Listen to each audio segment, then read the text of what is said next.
Bismillah.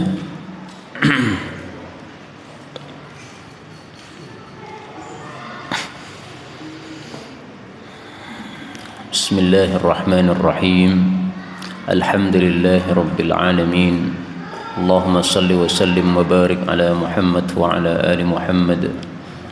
Allahumma anfa'na bima 'allamtana wa 'allimna ma yanfa'una wa zidna ilma wa barik lana fi ilmina warzuqna al-ikhlasa fil qawli wal 'amali kamila wa nas'aluka Allahumma 'ilman nafi'an la yunsa wa taufiqan da'ima amin ya rabbal alamin. Alhamdulillah kaum muslimin rahimani wa rahimakumullah. Masih kita lanjutkan pengajian tafsir satu hari satu halaman. Kita masih membahas tafsir surah apa? Ali Imran. Okay? Kalau membawa Quran lebih bagus Pak, okay? Daripada tidak membawa apa-apa, supaya bisa menyimak apa yang saya baca dan saya terjemahkan. Kita sudah sampai pada halaman 55 dari Mushaf Al-Quran cetakan Arab. Kita akan membahas surah Ali Imran ayat 30 sampai 37. A'udzu billahi minasy syaithanir rajim. Yauma tajidu kullu nafsin ma 'amilat min khairin muhdaran wa ma 'amilat min su'. Tawaddu law anna bainaha wa bainahu amadan ba'ida wa yuhadzirukumullahu nafsahu wallahu ra'ufun bil 'ibad. قل إن كنتم تحبون الله فاتبعوني يحببكم الله ويغفر لكم ذنوبكم والله غفور رحيم قل أطيعوا الله والرسول فإن تولوا فإن الله لا يحب الكافرين إن الله اصطفى آدم ونوحا وآل إبراهيم وآل عمران على العالمين ذرية بعضها من بعض والله سميع عليم إذ قالت امرأة عمران رب إني نذرت لك ما في بطني محررا فتقبل مني إنك أنت السميع العليم فلما وضعتها قالت رب إني وضعتها أنثى والله أعلم بما وضعت وليس الذكر كالأنثى وإني سميتها مريم وإني أعيذها بك وذريتها من الشيطان الرجيم فتقبلها ربها بقبول حسن وأنبتها نباتا حسنا وكفلها زكريا كلما دخل عليها زكريا المحراب وجد عندها رزقا قال يا مريم أنى لك هذا قالت هو من عند الله إن الله يرزق من يشاء بغير حساب Alhamdulillah Rabbil Alamin. Allahumma arhamna bil Qur'ani amin. Sebelum kita pelajari tafsirnya, kita pelajari ilmu qiraatnya. Pada ayat-ayat yang kita baca ini ada beberapa kata yang bisa dibaca dengan dua bacaan. Yang pertama pada ayat 30, wallahu raufun, boleh dibaca pendek, wallahu raufun. Dua-duanya qiraah yang mutawatirah yang sumbernya dari Rasulullah sallallahu alaihi wasallam. Kemudian ayat 36, ini perubahannya cukup drastis, cukup banyak. Wallahu a'lamu bima wada'at, boleh dibaca bima wada'tu. Wada'tu dengan wada'at terjemahnya berbeda. Ayat 37, wa kaffalaha, boleh dibaca dengan tanpa tasydid, wa kafalaha. Kemudian Zakaria boleh dibaca dengan panjang, Zakaria, 6 harokat ya. Zakaria Kalau dibaca panjang ditutup dengan hamzah. Taib, ini semuanya adalah qiraah mutawatirah. Adapun tafsirnya secara ringkas, Allah Subhanahu wa taala mengatakan pada surah Ali Imran ayat 30. Yauma, pada hari, tajidu, mendapati, siapa yang mendapati, kullu nafsin, setiap jiwa, apa yang dia dapati, ma'amilat, apa saja yang telah dia amalkan, yaitu yang diamalkan di dunia, min khairin, dari amalan yang baik, muhdaran, dihadirkan oleh Allah Subhanahu wa taala, wama, dan apa saja yang amilat, dia amalkan, min su'in, dari keburukan, juga dihadirkan. Tawaddu, dia sangat ingin apa? Lau anna, kalau bahwasanya, bainaha, antara dirinya, wa bainahu, dengan amalan tersebut, amadan, ada masa, ba'ida, yang jauh. Wa yuhadzirukumullahu, dan Allah pun mengancam kalian, nafsahu, dengan dirinya sendiri, yaitu dengan siksanya. Wallahu, dan Allah itu raufun, maha lembut, bil ibad, terhadap hamba-hambanya. Maksud ayat 30 ini adalah Allah mengancam atau mengingatkan kita tentang hari kiamat. Jadi kita harus waspada terhadap hari kiamat. Jangan sampai kita santai-santai di dunia, nanti tiba-tiba mati, kemudian masuk pada hari kiamat kaget gara-gara harus mempertanggungjawabkan semua amalnya. Maka dunia ini sebagai daru bala. Dunia adalah tempat ujian, diuji oleh Allah. Jadi bukan tempat untuk bersenang-senang. Tempat bersenang-senang itu di dalam surga. Kecuali orang-orang kafir. Orang-orang kafir tempat senang-senangnya di dunia. Mereka hidup tanpa aturan, terserah mereka. Kalau orang muslim hidup di dunia ini semuanya penuh aturan. Ngene ora oleh, ngene ora oleh, kudu ngene, kudu ngene. Contoh nggih. Harus salat 5 waktu dalam sehari, tidak boleh meninggalkan. Kalau meninggalkan kafir. Nah, itu aturan. Salatnya berjamaah di masjid, jangan sendiri-sendiri di rumah, aturan. Sampai masjid sofnya dirapatkan, kaki nempel dengan kaki, jangan sakar PDW, jangan maju mundur tapi lurus, sehingga di sini di masjid ada garis soft ini supaya lurus. Ini semuanya aturan, okay? Kenapa diatur-atur gitu? Memang agama itu isinya aturan supaya manusia ini tertib. Kalau manusia dibiarkan hidup tanpa aturan, nggak tertib. Akhirnya nanti yang mau membunuh, yang marah sama orang lain membunuh, karena dia punya kekayaan, maka dia berani membunuh. Nanti kalau dia mau ditangkap, dipenjarakan, tinggal nyogok atau menyuap kepada bagian penjara, bisa selesai, bisa beres masalah. Menyogok kepada hakim, beres masalah. Nah, ini kalau tidak ada aturan, maka Islam ini memang isinya aturan-aturan supaya hidup kita itu jadi rapi. Nah, maka Allah mengancam pada ayat ini, ingat, yauma, hari, maksudnya ingatlah hari di mana nanti setiap jiwa itu akan mendapati semua amalnya dihadirkan dalam lembaran amal, dihadirkan. Ini amalan kamu jelek, balasannya ini amalan kamu baik, balasannya ini. Jadi tafsir ayat ini sebagaimana pada ayat yang lain, saya bacakan dari surat Al-Kahfi ayat 49. Allah mengatakan, وَوُضِعَ الْكِتَابُ فَتَرَى الْمُجْرِمِينَ مُشْفِقِينَ مِمَّا فِيهِ وَيَقُولُونَ يَا وَيْلَتَنَا مَا لِهَذَا الْكِتَابِ لَا يُغَادِرُ صَغِيرَةً وَلَا كَبِيرَةً إِلَّا أَحْصَاهَا وَوَجَدُوا مَا عَمِلُوا حَاضِرًا.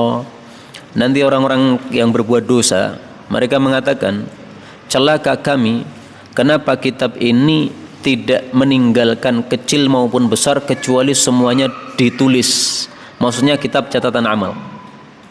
Jadi nanti di akhirat semua kita akan diberi catatan amal masing-masing. Nih catatan amal kamu. Yang baik ditulis, yang jelek juga ditulis. Dia mengatakan, kenapa kitab ini tidak meninggalkan kecil maupun besar, semua kecuali semuanya ditulis. Semua yang diucapkan manusia ditulis oleh malaikat. Maka amal baik, amal buruk semuanya masuk. Wa wajadu ma amilu hadira, mereka mendapati semua yang mereka amalkan hadir dalam buku tersebut, kemudian akan dibalas oleh Allah Subhanahu wa taala. Karena itu Allah mengatakan di sini, tawaddu law anna bainaha wa bainahu amadan ba'ida. Sangat ingin jiwa itu seandainya antara dia dengan amalnya itu ada jarak yang jauh, alias dia tidak bertemu dengan amalnya sendiri. Dia ingin dipisahkan dari amalnya, padahal tidak mungkin, karena amal manusia ini akan menyertai dia sampai ke akhirat. Kalau amalnya baik dikasih balasan baik, amalnya buruk dikasih balasan buruk. Karena itu Allah mengatakan wa yuhadzirukumullahu nafsah. Allah mengancam kita dengan dirinya sendiri, yaitu dengan siksanya. Artinya jangan sampai kita semau gue dalam beramal, nanti akan diturunkan siksa oleh Allah Subhanahu wa taala. Lah Allah mengancam dan Allah menurunkan siksa, ini bukan berarti Allah kejam. Justru wallahu raufum bil ibad. Allah itu lembut terhadap hamba. Allah kirim gempa, Allah kirim tsunami, Allah kirim siksa apapun, peringatan apapun, itu karena Allah lembut terhadap hambanya. Kalau hamba, yaitu manusia ini, dibiarkan berbuat maksiat terus tanpa peringatan, itu akan semakin dahsyat maksiatnya. Maka ada maksiat, kirim peringatan. Ada maksiat besar, kirim peringatan. Ini supaya ngambil pelajaran. Ini lembutnya Allah kayak gini. Coba manusia ini nggak dikirimi siksa oleh Allah Subhanahu wa taala, nggak dikirimi Covid dan sebagainya, akan semau gue mereka. Kemudian Allah mengatakan, "Qul," katakanlah wahai Rasul, "in kuntum," jika adalah kalian itu, "tuhibbunallaha," mencintai Allah, "fattabi'uni," maka ikuti saya, ikuti Nabi. Niscaya apa? Niscaya yuhibbukumullah, Allah akan mencintai kalian, wa yaghfir lakum, dan akan mengampuni untuk kalian dzunubakum, dosa-dosa kalian. Wallahu, dan Allah itu ghafurun, maha pengampun, rahimun, maha penyayang. Ayat ini menunjukkan wajibnya ittiba'. Apa itu ittiba'? Mengikuti ajaran Rasul sallallahu alaihi wasallam. Maka para ulama mengatakan wajibal ittiba' wa harumal ibtida'. Wajib dalam agama ini mengikuti ajaran Nabi, tidak boleh melakukan bid'ah. Bid'ah itu meninggalkan atau menyelisih ajaran Nabi. Hujan Pak gitu.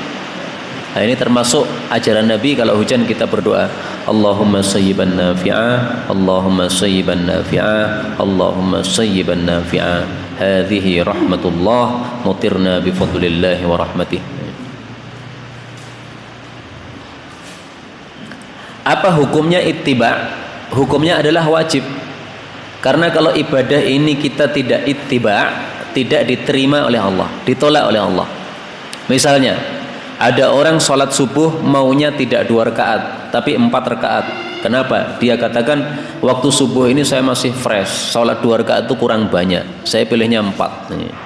Nanti zuhur dia pilih 2 rakaat. Kenapa? Dia bilang, saya sudah lelah bekerja, maka sholat zuhur yang 4 rakaat saya pindah ke salat subuh. Ini ibadahnya enggak bakal diterima oleh Allah, dibuang oleh Allah Subhanahu wa taala. Dalilnya apa? Dalilnya sabda Nabi sallallahu alaihi wasallam. Rasulullah bersabda, "Man ahdatsa fi amrina hadza ma laysa minhu fahuwa raddun." Hadis muttafaqun alaih. Barang siapa yang berbuat bid'ah, berbuat perkara baru dalam urusan agama kita ini, sesuatu yang bukan darinya, fahuwa raddun, maka amalnya itu ditolak oleh Allah Subhanahu wa taala. Ditolak artinya tidak diterima, enggak ada pahalanya, bahkan malah berdosa.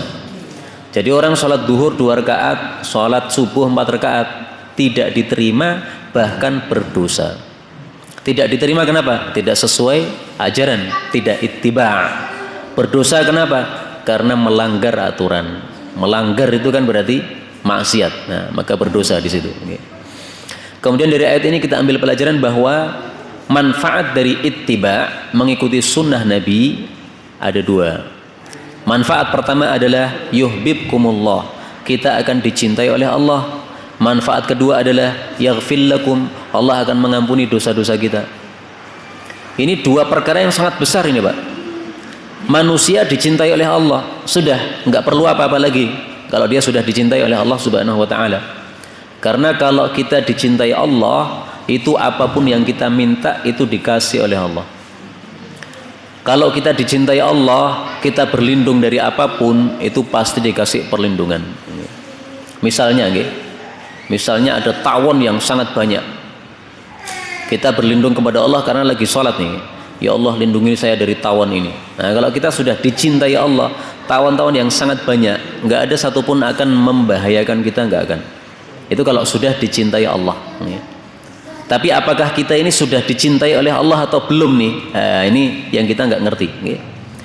Tapi itu bukan urusan kita. Kita sudah dicintai oleh Allah atau belum, itu bukan urusan kita untuk mengetahui. Yang penting usaha supaya kita dicintai Allah. Nah, gimana caranya? Ini, fattabi'uni, ikuti Nabi supaya dicintai Allah. Salat berjamaah di masjid supaya dicintai Allah. Salat jamaah rapat lurus supaya dicintai oleh Allah. Jangan dibikin 1 meter 1 meter. 1 meter 1 meter itu enggak ittiba gitu ya, enggak ngikuti ajaran Nabi sallallahu alaihi wasallam. Baik, selain mengikuti ajaran Nabi, apalagi yang menyebabkan kita bisa dicintai oleh Allah? Dalam hadis yang sahih Rasul sallallahu alaihi wasallam bersabda, Allah berkata, "Wa ma yazalu 'abdi yataqarrabu ilayya bin nawafil hatta uhibbah." Tidak henti-hentinya hambaku mendekatkan diri kepadaku dengan amalan-amalan sunnah sampai akhirnya saya mencintainya. Jadi ibadah-ibadah sunnah itu perlu dijaga. Salat sunnah sebelum isya, salat sunnah setelah isya, salat sunnah sebelum subuh, salat tahajud, salat duha, dijaga semua. Supaya apa? Semakin dekat sama Allah. Kalau udah dekat sama Allah, dicintai oleh Allah, fa idza ahbabtu kuntu sam'ahu alladhi yasma'u bih. Kalau aku sudah mencintai hamba, maka telinganya saya jaga, matanya saya jaga, tangannya saya jaga, kakinya saya jaga. Wa in sa'alani u'tiyannah. Kalau dia minta pasti saya kasih. Wa in ista'adani la'u'idzannah. Kalau dia berlindung pasti saya kasih perlindungan. Hadis sahih riwayat Bukhari. Jadi penting sekali sebenarnya ibadah sunnah itu. Meskipun ibadah sunnah itu kalau ditinggalkan tidak berdosa, tetapi kita rugi. Kenapa? Ibadah sunnah itulah jalur yang menghantarkan kita supaya dicintai Allah Subhanahu wa taala. Tayyib. Kemudian Allah Subhanahu wa taala mengatakan, "Qul katakanlah, atii'ullaha, taatlah kepada Allah, war rasula, dan rasul itu yaitu Nabi Muhammad sallallahu alaihi wasallam. Fa in tawallaw, kalau kalian itu berpaling, fa innallaha, maka sesungguhnya Allah la yuhibbu, tidak menyukai al kafirin, orang-orang kafir." Ayat ini menunjukkan bahwa taat kepada Allah dan taat kepada Rasul hukumnya apa? Wajib. Dari mana taunya? Dari dua sisi. Pertama, di sini Allah mengatakan ati'u, taatlah. Ini perintah. Para ulama mengatakan aslul amri lil wujub. Asal hukum suatu perintah dalam agama itu wajib. Berarti taat kepada Allah adalah wajib. Taat kepada Rasul adalah wajib. Allah menyuruhkan kita sholat 5 waktu. Berarti hukumnya wajib taat kepada Allah. Rasul menyuruhkan kita kalau sholat rapatkan, tempel kaki dengan kaki, luruskan. Wajib taat kepada Nabi sallallahu alaihi wasallam. Kita itu kan sering mengatakan raditu billahi robba wa bil islami dina wa bi Muhammadin nabiyyan wa rasula. Aku ridho Allah sebagai Tuhan. Aku ridho Islam sebagai agama, sebagai aturan. Aku ridho Nabi sebagai utusan Allah. Kalau memang ridho itu harus menerima dari Allah dan dari Rasul. Kalau kita tidak menerima apa yang datang dari Allah, itu berarti tidak ridho Allah sebagai Tuhan. Aku enggak mau Allah sebagai Tuhanku, ngatur-ngatur aku, sakarpe dewe Allah. Nah, itu sama dengan ngomong begitu. Kalau kita sudah terlanjur ngomong aku ridho Allah sebagai Tuhan, berarti kita seolah-olah mengatakan saya siap taat kepada Allah Subhanahu wa taala. Ridho Nabi sebagai Rasul, itu seolah-olah kita mengatakan saya siap taat kepada Rasul sallallahu alaihi wasallam. Sisi yang kedua, bahwasanya taat kepada Allah dan Rasul wajib, yaitu Allah mengatakan di sini, kalau kalian berpaling, yaitu tidak mau taat kepada Allah dan Rasul, Allah tidak suka kepada orang kafir, alias orang yang maksiat kepada Allah dan Rasul itu disebut apa? Kafir. penyebutan kafir terhadap orang yang tidak taat kepada Allah dan Rasul ini menunjukkan bahwa perbuatan itu perbuatan dosa sehingga disebut kafir. Meskipun kafir yang dimaksud di sini bukan kafir seperti Yahudi Nasrani, bukan.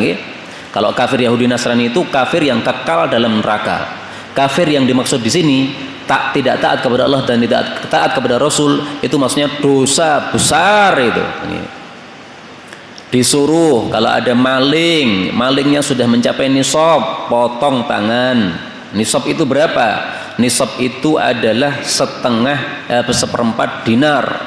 1 dinar itu sekarang sekitar 4 juta. Seperempatnya berarti berapa? 1 juta. Kalau ada orang mencuri, barang yang dicuri nilainya 1 juta, itu wajib dia dipotong tangan. Lah sekarang malah nggak mau taat kepada Allah, tidak mau taat kepada Rasul. Maling tidak dipotong tangannya, dibiarkan, malah dimasukkan penjara. Itu namanya kafirin, orang-orang kafir kayak gitu itu. Tapi jangan kemudian setiap kita nemu maling kita ambil golok loh, Bang.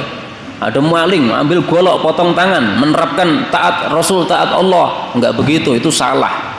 Yang boleh motong tangan itu pemerintah, bukan semua orang. Jadi ustadz itu nggak boleh mengetahui ada orang maling kemudian ditanya udah capai nisab, udah potong tangan, nggak boleh.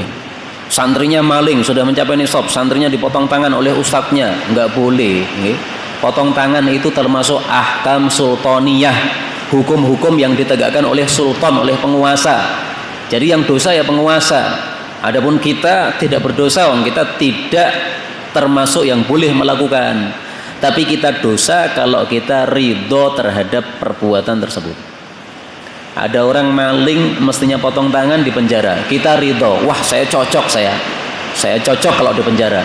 Kalau dipotong saya nggak cocok. Nah, baru kita dosa di situ, karena kita meridhoi perbuatan maksiat, tidak taat kepada Allah dan Rasul.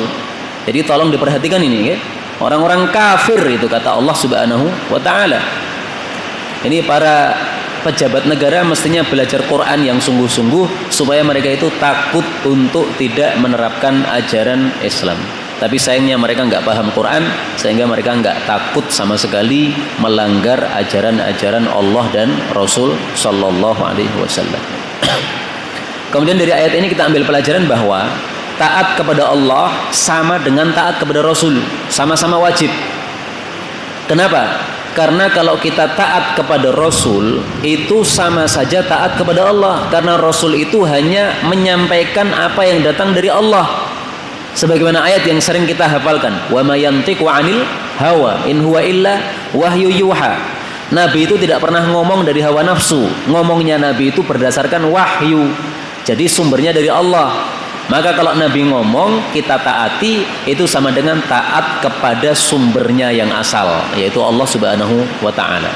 Karena itu dalam hadis yang sahih Nabi menjelaskan seperti ini, ya. Beliau mengatakan, man ata'ani faqad ata'allah. Barang siapa yang taat kepada saya berarti dia taat kepada Allah. Wa man asani faqad asallah. Siapa yang durhaka kepada saya, tidak taat, maka sungguh durhaka kepada Allah. Hadis muttafaqun alaih. Maka Quran sama sunnah ini nggak boleh dipisah-pisahkan. Ada kelompok namanya ingkarus sunnah, mengingkari sunnah. Maunya pakai Quran tok, sunnah dibuang, nggak mau. Nah ini sesat ini. Kita tidak akan selamat dari kesesatan kecuali pegang Quran sama pegang sunnah, sama-sama dipegangi. Kalau hanya pegang satu, Quran tok, sunnahnya dibuang, atau maunya hadis tok, sunnah tok, Quran dibuang, pasti akan sesat, dijamin sesat.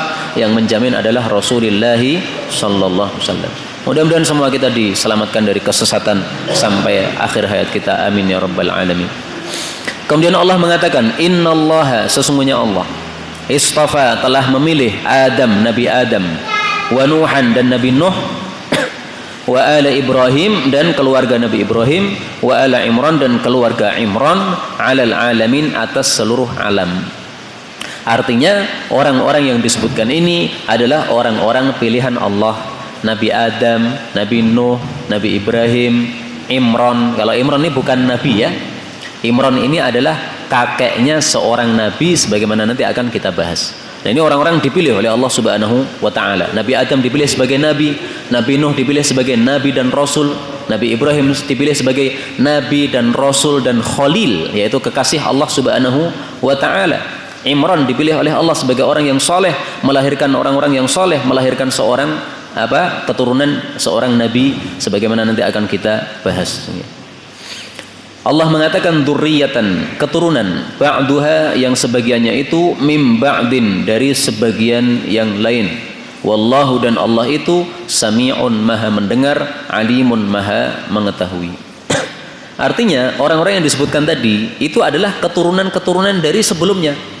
Nabi Adam bapaknya Nabi Nuh, Nabi Nuh bapaknya Nabi Ibrahim, Nabi Ibrahim punya keturunan-keturunan, itu nanti muncul Imran ini. Terus muncul Nabi Muhammad SAW. Karena memang manusia ini sebenarnya sumbernya satu bapak satu ibu, yaitu Nabi Adam dan Hawa. Sehingga kula kalih panjenengan ini sebenarnya kerabat nih. Saya saudara panjenengan. Kenapa? Bapak kita satu Nabi Adam, ibu kita satu Hawa. Tetapi secara nasab dekat berbeda. Bapak kita berbeda, ibu kita berbeda, sehingga antara satu sama lain ini hukum-hukum Islamnya dibedakan, tidak sama seperti satu keluarga. Kalau satu keluarga kan boleh melihat auratnya, boleh bersentuhan, bersalaman dan sebagainya. Tapi karena kita kerabat jauh ya, bapaknya bapak jauh, bapak Adam, maka ini hukum-hukumnya berbeda. Kemudian Allah mengatakan, ingatlah ketika qalat, berkata imra'atu Imran, istrinya Pak Imran, berkata apa? Rabbi, wahai Rabbku, ini sesungguhnya aku nazartu, aku menazarkan, laka, untuk engkau, ma fi batni, apa yang ada dalam perutku, maksudnya janin, bukan tai. Ini ngomongnya pas hamil. Dinazarkan untuk apa? Untuk muharraron, sebagai orang yang dibebaskan dari kesibukan dunia, untuk ibadah, khusus ibadah. Fataqabbal minni, maka terimalah dari saya nazar ini. Innaka, sesungguhnya engkau, anta, engkau itu as-sami, maha mendengar, al-alim, maha mengetahui. Maksud ayat ini adalah bahwa istrinya Imran ketika dia hamil, dia pengen untuk punya jasa terhadap agama. Maka dia mengatakan, ya Allah, bayi yang ada dalam perut saya ini saya nazarkan, nanti kalau dia lahir, dia dibebaskan dari seluruh aktivitas dunia, tidak disuruh apapun juga oleh orang tuanya, tetapi disuruh fokus untuk ibadah dan disuruh fokus untuk khidmat terhadap Baitul Maqdis. Karena itu bayi ini kalau lahir tidak akan disuruh aktivitas dunia apapun oleh orang tuanya, tidak disuruh nyapu, tidak disuruh cuci piring, tidak disuruh apapun. Kenapa? Fokus untuk ibadah. Sudah dinazarkan seperti itu. Nah, tentu saja yang cocok untuk dinazarkan fokus ibadah ini adalah orang yang mestinya bayinya adalah bayi laki-laki. Dia menyangka bahwa bayi yang dikandungnya adalah laki-laki, sehingga dia menazarkan seperti itu. Tapi ternyata kisah berikutnya menunjukkan bahwa bayi yang terkandung adalah bayi perempuan. Dan dari ayat ini kita ambil pelajaran bahwa nazar itu dalam agama diperbolehkan. Tapi nazar itu memang ada dua macam. Ada nazar yang mubah, boleh. Ada nazar yang makruh, boleh tetapi tidak disukai oleh Islam. Nazar yang makruh adalah nazar yang dikait-kaitkan. Misalnya seseorang mengatakan, kalau saya sembuh, saya bernazar akan sedekah 10 juta. Ini nazar makruh. Kenapa makruh? Ini menunjukkan dia pelit. Dia maunya sedekah 10 juta, kalau dikasih apa? Sembuh. Kalau nggak dikasih sembuh, dia nggak mau infak 10 juta. 10 juta ini dipegang. Nazar yang tidak dikait-kaitkan, ini nazar yang mubah, boleh.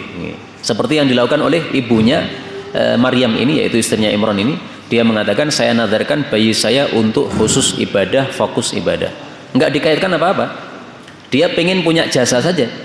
Saya pengen anak saya ini ada jasa untuk Islam, sehingga dia punya jasa untuk Islam, pahalanya mengalir kepada saya.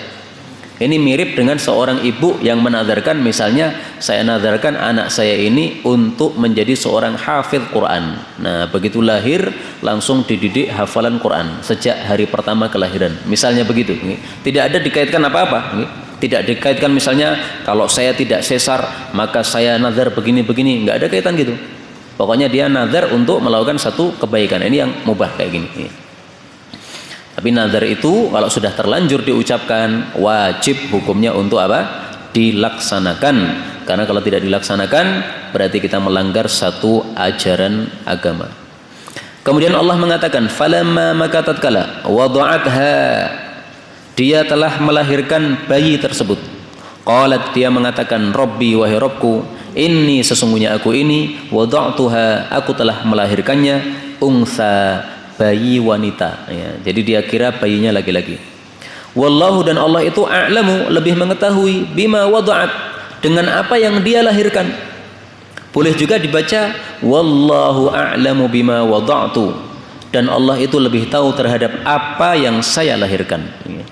Walaysa dzakaru, dan tidaklah laki-laki itu kal unsa, seperti wanita. Wa inni, dan sesungguhnya samaituha, aku telah memberi nama kepadanya Maryam. Wa ini, dan sesungguhnya aku u'idzuha, aku memperlindungkan dia bika, kepada engkau, wa dzurriyyataha, juga keturunan-keturunannya Maryam diperlindungkan dari apa? Minasyaitonir rajim, dari setan yang terkutuk. Jadi maksudnya setelah bayinya lahir dia agak kaget nih. Sudah saya nadarkan untuk fokus ibadah, ternyata kok perempuan. Perempuan itu tidak sekuat laki-laki. Laki-laki kuatnya Masya Allah. Nah, ini perempuan tidak sekuat laki-laki. Tapi karena sudah dinadarkan, nazar wajib untuk ditunaikan, dia melanjutkan nazarnya. Dan di sini dia mengatakan wallahu a'lamu bima wada'tu. Allah itu sebenarnya lebih tahu apa yang saya lahirkan. Jadi saya nggak lapor kepada Allah, Allah sudah tahu. Tapi ini maksudnya untuk melanjutkan doanya kepada Allah. Ya Allah, dulu saya berdoa nazar, ternyata ini perempuan. Ya, terimalah ya Allah. Tapi saya minta engkau lindungi saya dan juga keturunannya apa? Engkau lindungi dia ya, bayi ini dan juga keturunan dia dari setan yang terkutuk. Dari ayat ini kita ambil 3 pelajaran.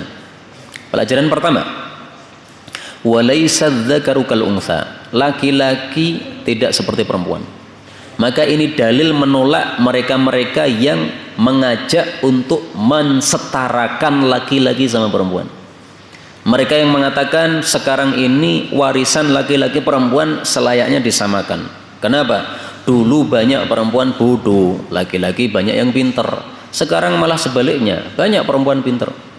Ini hukum Islam nggak boleh diubah. Allah sudah menetapkan anakmu laki-laki jatahnya 2 kali lipat dari anakmu perempuan. Ini tidak boleh diubah total, sama sekali nggak boleh. Meskipun anak perempuan kita seorang doktor yang terkenal, setiap ceramah dia viral. Sementara anak kita yang laki-laki, wong bodoh longa-longo, kelas SD ra lulus. Meskipun begitu, tetap saja nanti ketika warisan dibagi, ini orang yang kurang ini dia dapat jatah 2 kali lipat dari perempuan yang doktor tadi. Kenapa? Syariat Islam. Allah sudah menetapkan laki-laki nggak sama dengan perempuan. Mau disamakan gimana? Perempuan itu punya apa namanya aktivitas-aktivitas yang tidak dilakukan oleh laki-laki. Perempuan mengandung, perempuan menyusui, perempuan melahirkan, perempuan haid, perempuan nifas. Ini semua nggak ada di laki-laki. Nah, kalau mau disamakan gimana? Barangnya sudah berbeda, mau disamakan. Itu sama dengan panjenengan mau menyamakan antara kue tar dengan teletong sapi, sama-sama munjung, gitu. Kue tar nggih empuk, teletong sapi nggih empuk. Nah, ini kalau disamakan sama-sama dihidangkan di apa namanya jamuan makan, ini berarti sesuatu yang menyelisih akal sehat kayak begini. Sama juga menyamakan laki-laki dengan perempuan itu menyelisih akal sehat. Pelajaran kedua, dalam ayat ini disebutkan aku memberikan nama kepadanya Maryam. Setelah melahirkan dia kasih nama Maryam, menunjukkan bolehnya memberi nama kepada bayi yang lahir pada hari pertama kelahiran. Memang sunnahnya kita nunggu sampai hari keberapa? hari ketujuh. Hari ketujuh dikasih nama, hari ketujuh diakikohi, hari ketujuh rambutnya bayi digundul, setelah itu ditimbang sedekah perak atau emas seberat timbangan rambut tadi, kemudian membagi-bagi walimah akikohnya. Nah, itu semuanya disunahkan hari ketujuh, tapi tidak wajib hari ketujuh. Seandainya ada orang tidak punya duit hari ketujuh, baru turun gajinya pada hari ke-14, nggak apa-apa, akikoh pada hari ke-14.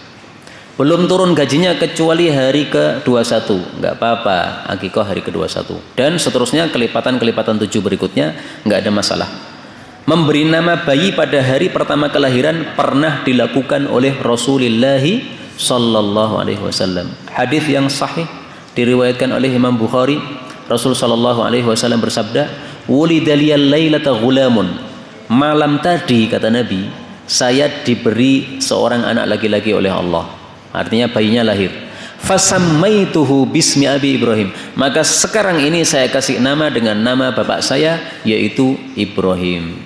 Ibrahim itu bapaknya Nabi Ibrahim, tapi bapak atas sana.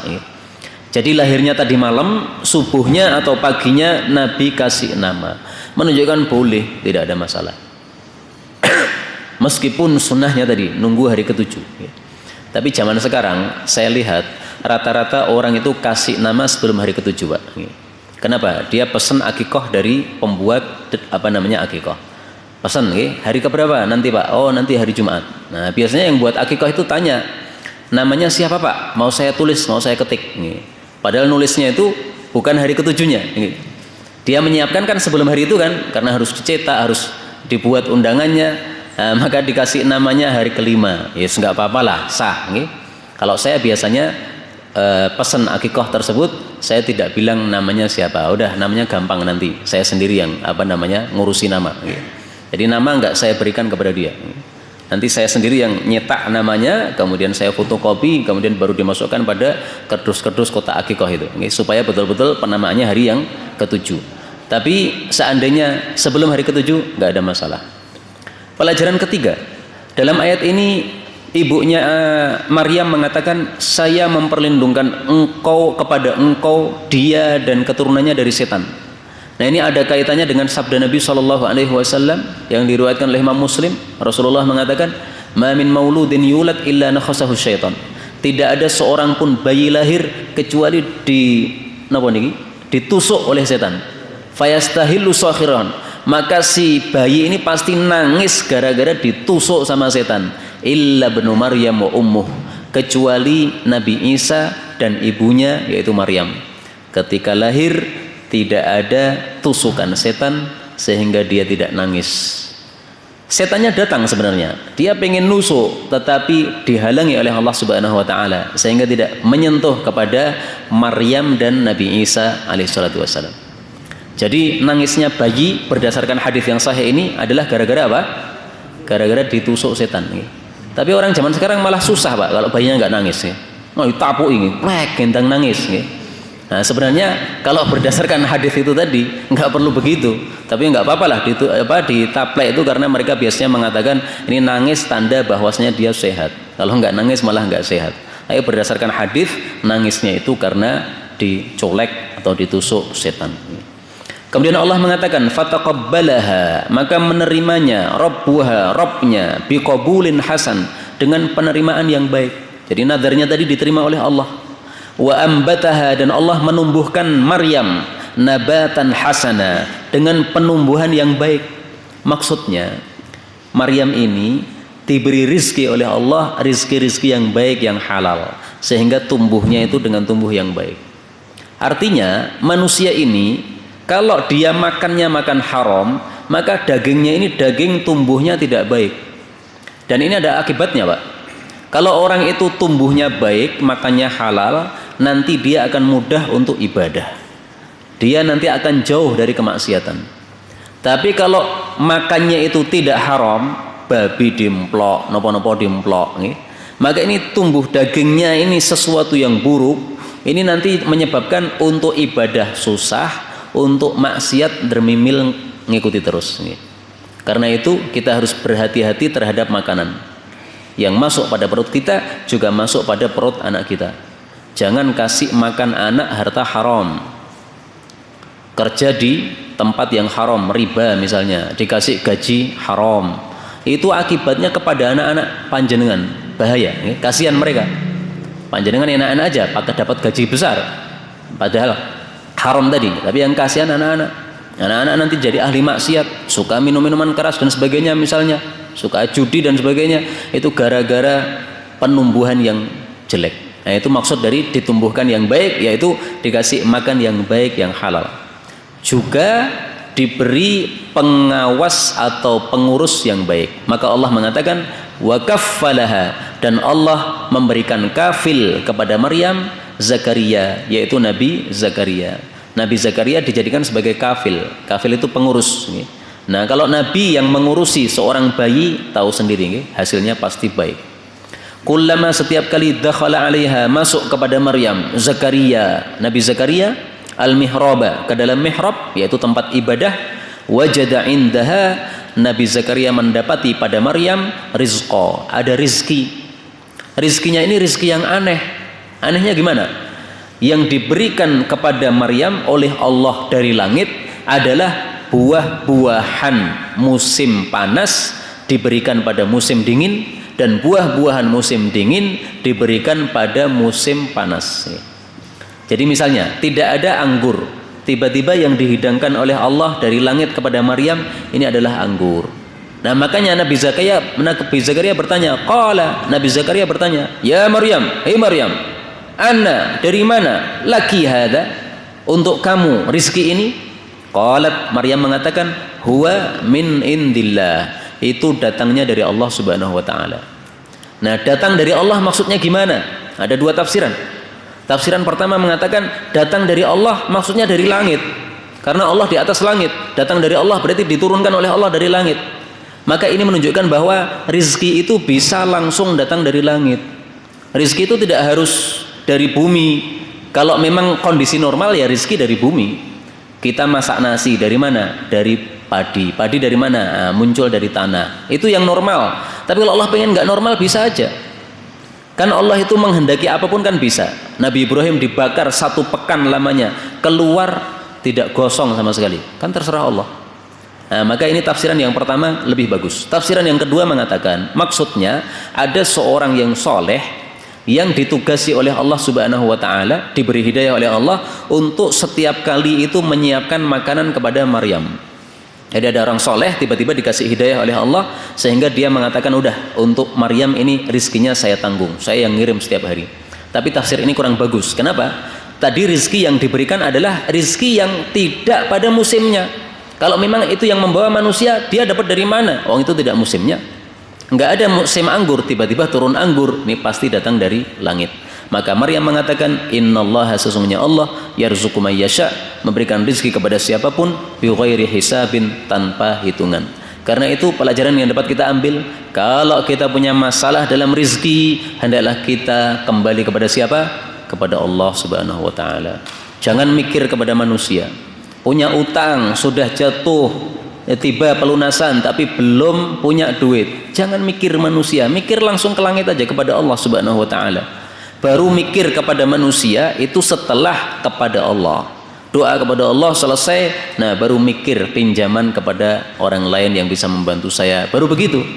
Seringkali kita itu mikirnya kebalik, langsung mikir manusia sebelum mikir Allah.